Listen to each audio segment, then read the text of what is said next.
आपको पता है आप एक सरकारी नौकरी और मेडिकल सीट लेने के लिए कितनी कीमत चुकानी पड़ती है? एक स्टूडेंट की जान आपको चुकानी पड़ेगी। 14 बच्चों ने सुसाइड कर लिया है। आकांक्षा ने भी नीट का पेपर दिया। 650 से ज़्यादा अंक आने की उसकी उम्मीद थी। लेकिन खबर आती है कि पेपर लीक हो, इसके बाद खबर आई कि पेपर जो है वो वापस से लिया जाएगा। बच्ची डिप्रेशन में चली गई और बच्ची ने सुसाइड कर लिया। तो राजस्थान से भी 3 बच्चे हैं जिन्होंने सुसाइड किया है।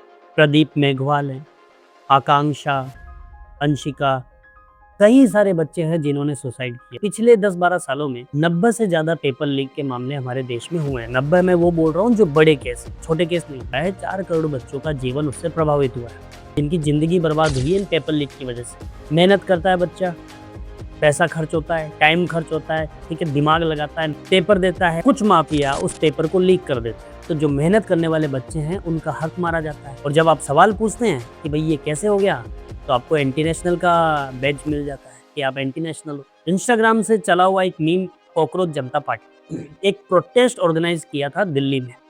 कारण क्या गिनाए? एक तो सीबीएसई का जो ओएसएम वाला मुद्दा चल रहा है वो हो गए, नीट का पेपर लीक हो गया। और इन्होंने यही डिमांड रखी है कि आने वाले 7 दिनों के अंदर अंदर अगर धर्मेंद्र प्रधान ने इस्तीफा नहीं दिया तो देशव्यापी प्रदर्शन किए जाएंगे। ज्यादातर वो स्टूडेंट हैं और साथ में ये जो पेपर लीक वाला पछड़ा चल रहा है इसको सुलझाओ। हाँ, यूपीएससी का पेपर लीक नहीं है, तो जो तरीका यूपीएससी में यूज किया जा रहा है वैसा ही कुछ यहाँ पे यूज करो। तो क्या पेपर लीक यूं ही चलता रहेगा, बच्चों की जान यूं ही जाती रहेगी?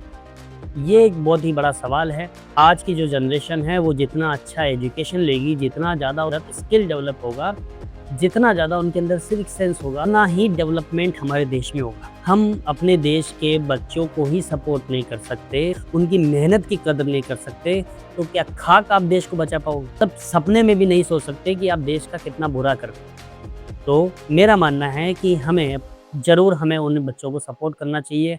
और भारत का विकास तभी संभव है जब हमारी एजुकेशन अच्छी हो, जब हमारी फ्यूचर जनरेशन अच्छी हो। और गवर्नमेंट भी यही चाहती है, लेकिन जहाँ पे पेपर बन रहा है वहीं से पेपर लीक भी हो रहा है।